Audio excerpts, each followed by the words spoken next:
Bienvenue sur le podcast d'Ele, le point de rencontre où experts et passionnés se retrouvent pour explorer les territoires du software asset management, du cloud et des achats IT. Prêts à devenir des maîtres en la matière ? Gardez l'oreille tendue et laissez-vous guider dans cet univers fascinant. Bonjour, bienvenue sur le podcast d'Ele numéro 5. Aujourd'hui, je reçois Franck Ventura qui va nous parler de Java. Je te laisse te présenter. Bonjour, alors j'ai rejoint Ele depuis 2019, donc je suis manager du pôle d'expertise Oracle, donc avec les équipes. Nous menons des analyses de conformité sur les licences Oracle, accompagnement des décommissionnements des assets et également appui audit défense, donc aussi bien sur les familles de produits, donc database, middleware, ERP, cloud et Java. Donc Java, qui autrefois était un produit qui contribue à peine au bénéfice de cet éditeur, donc Oracle, est aujourd'hui devenu un générateur de revenus important. Mais comment cette transformation s'est-elle produite ? Est-ce que tu peux nous expliquer ? Oui, donc on le constate depuis quelques mois, Oracle est devenu un petit peu plus agressif sur ses licences Java, bien plus que n'importe quel autre produit. L'éditeur met en œuvre une nouvelle politique de licence Java. Enfin, du moins, cette nouvelle politique a été occasionnée sur les 5 dernières années, pardon. Donc, si vous exécutez aujourd'hui, si vous exécutez une seule licence, un seul produit, Java sur un seul serveur ou un poste de travail, vous devez acquérir un nombre de licences équivalent à l'ensemble de vos employés de l'entreprise. Donc on estime depuis maintenant quelques mois que la majorité des activités menées sur l'audit par Oracle va se concentrer principalement sur ce produit.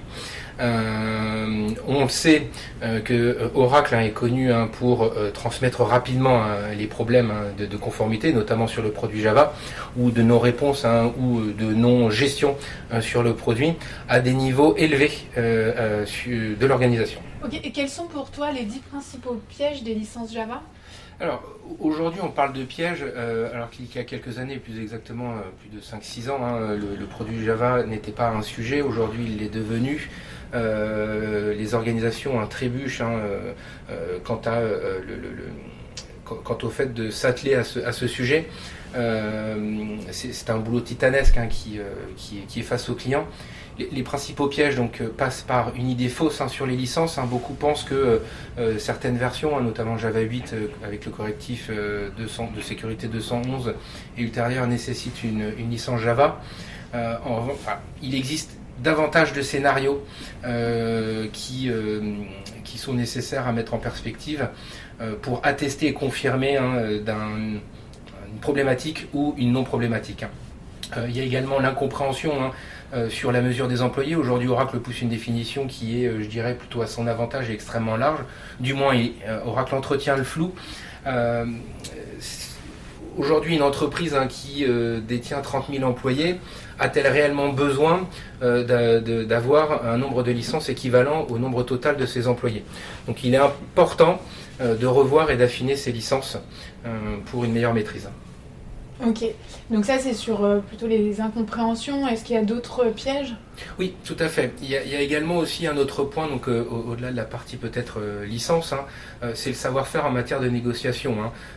Il est important d'inclure justement tout le service, le service achat, pour avoir une maîtrise complète du parc de licences Java. Encore une fois, on parle de déploiement, mais il y a également aussi la valeur ajoutée que peut apporter le service achat et va renforcer en fait votre position face à l'éditeur. On voit l'éditeur, je dirais, transmettre des mails à des niveaux élevés de l'organisation. Ça également, il est important aussi d'être vigilant. L'ignorance à ces avertissements peut derrière générer un problème beaucoup plus grave, puisqu'ils peuvent escalader, soit les mêmes directement directeurs financiers, voire même au PDG. Également la maîtrise au niveau de la communication. le fait de partager des informations, vous allez nourrir davantage justement l'éditeur qui lui va se servir potentiellement de ces bouts d'informations et vous asséner une menace, voire même juridique, exigeant derrière des paiements qui sont totalement aberrants avec les mécanismes commerciaux qui sont propres à cet éditeur. Ok, donc c'est possible que notre PDG reçoive un mail directement. Oui, tout à fait. Aujourd'hui, Oracle a un regard sur les téléchargements. Le produit Java ne se télécharge plus sur le même site qu'il n'était il y a quelques années, mais directement sur le site Oracle. Donc à travers justement la remontée, à travers des noms de domaine, l'éditeur peut tout simplement récupérer le nom de domaine et au travers des outils qui sont aujourd'hui à la portée de tout le monde, cibler directement les personnes stratégiques de l'organisation.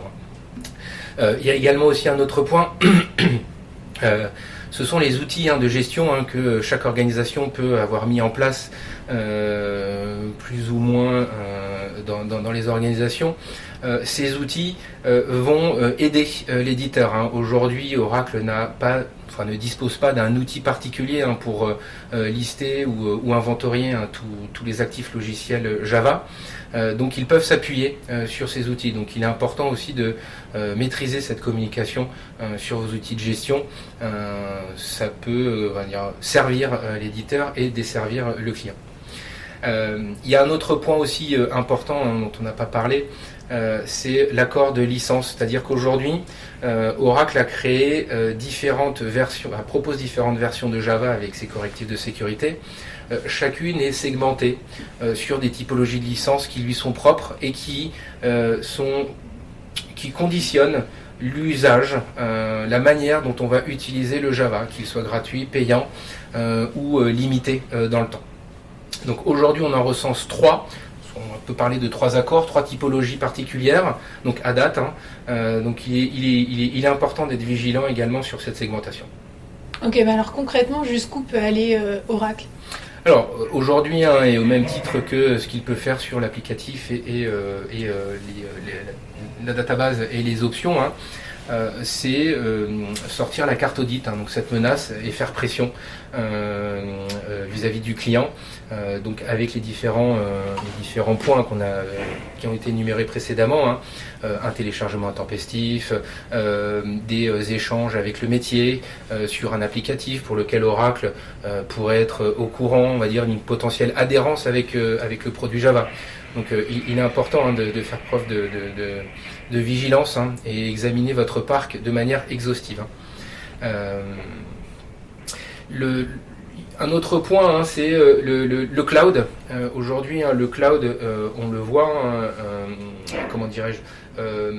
est proposé et adopté pour beaucoup de clients. D'aller sur le cloud ne va pas vous protéger pour autant du licensing Java. Oracle a des règles qui sont précises, précises selon cet éditeur, mais c'est-à-dire que sur le cloud, vous allez avoir les mêmes conditions d'utilisation que sur l'on-premise.